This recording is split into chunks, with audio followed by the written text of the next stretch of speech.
Set bo'ldi qarindoshlar. Bu ekranni singaldigan detal aqliq bo'lganlik uchun faqat 10 minutlam singa olaylik ekan.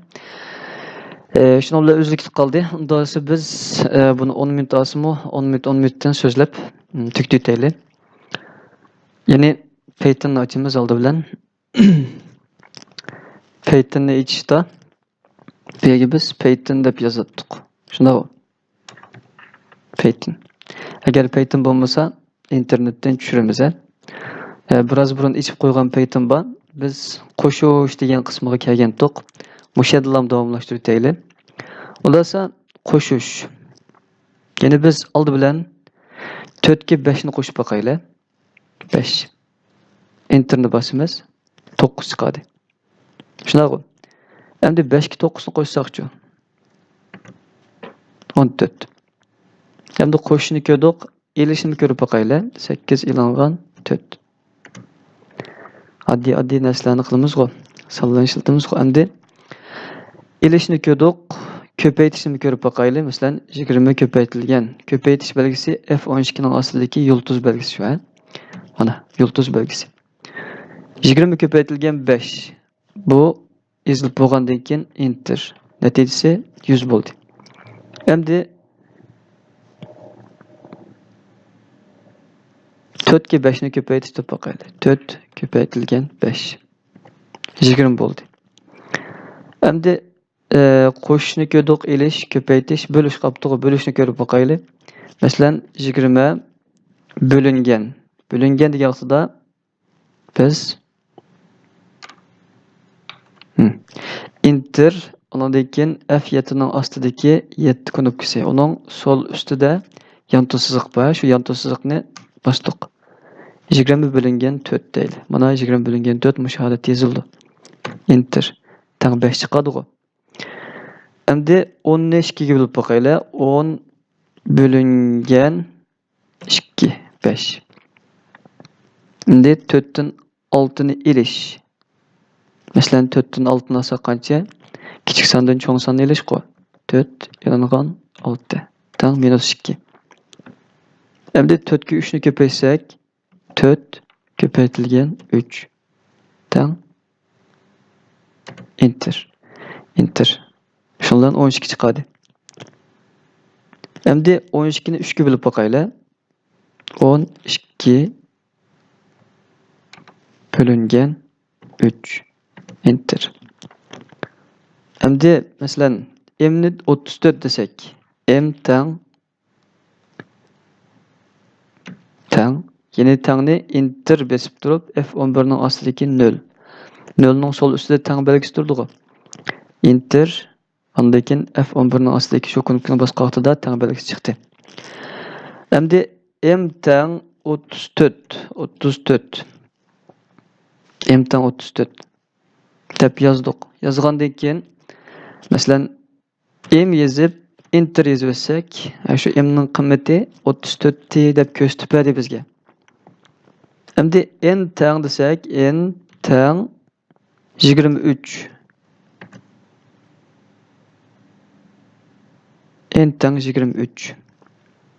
Endi n ni qilib boqsaqchi, m ni qilsaqmi o'xshash qancha?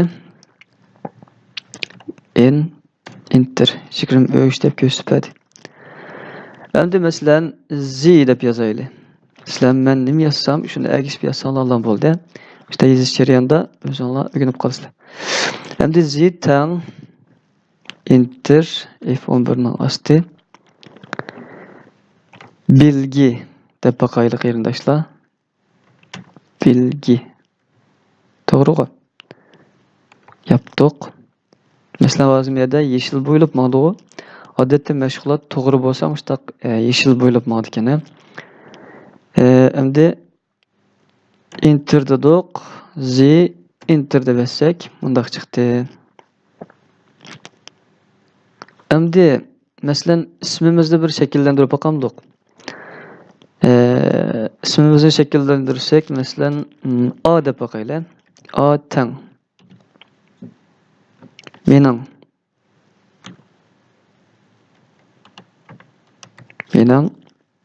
yaptık. Endi B tang ismim bolsun.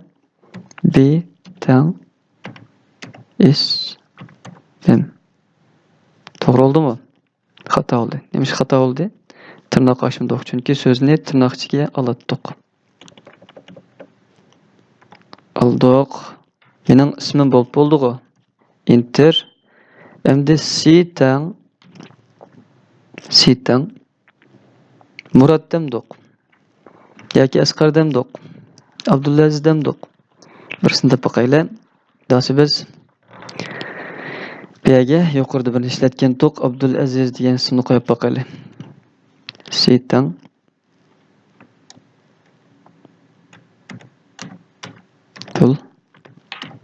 Aziz yaptık. Enter. Endi bularni jug'lash kerak. Unda esa D tang deylan. D tang A qo'shilgan B qo'shilgan C. Chunki mening ismim Abdulaziz degan mushu narsani biz shakllantirmoqchi, mushu jumlani. Unda esa D tang A qo'shilgan B qo'shilgan C. B qo'shilgan C. İşte bu. Endi yerga enter bassaq, unda bo'ldi. D basqandan keyin nima bo'ldi ko'rib boqaylik. Mana. Mening ismim Abdulaziz. Qarasanglar bu intayin yaqin bo'lib qopti, ko'mak tez, araliq yo'q.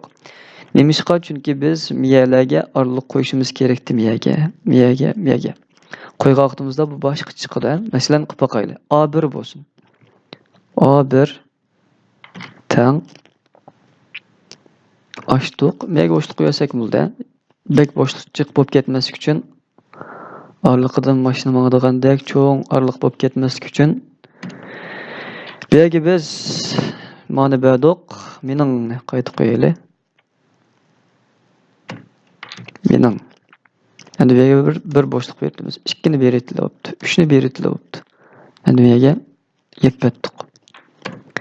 Endi B'nin bo'lganti B2 deb aytaylik. B1 desek bo'laverdi. B lam deb aytaylik.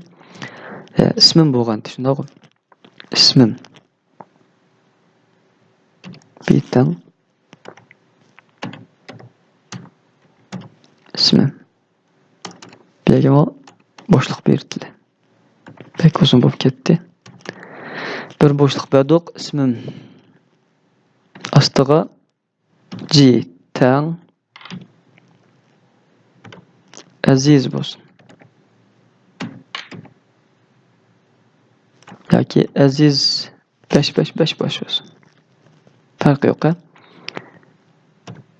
Miyaga onu qo'ydik. Endi miyaga D tang nima bo'ldi? D tang A1 B1 C qo'y. A1 qo'shilgan B qo'shilgan C. Tang D tang nima bo'ldi? Enter. Mana araliq shakllandi, shundaqmi? Demak biz miyalarga bu yerdan araliq qo'ymaylik qilgandan keyin mushtaq yaqin chiqdi. Xo'sh, unda esa ismimizni shakllantirib bo'ldik. Endi biz tog' tirnoqni ishlatib boqaylik. Undaqda tog' tirnoq ishlatishda masalan nima deb boqaylik. Name deb boqaylik, ism. Masalan name tang Ali bo'lsin. Tog' tirnoq nima bitti? Tog' tirnoq F12 ning ostidagi Ali. Peki biz boşluq qo'yaylik. Endi tirnoqni yopdik. Endi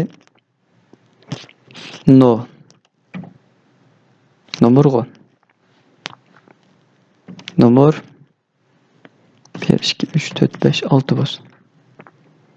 Nimashqa tirnoq qilmadik? Chunki bu son. So'z yoki jumla bo'lsa tirnoq qilamiz, agar son bo'lsa olmaymiz. Unda esa maktab deb boqaylik. Masalan, maktab desak, maktab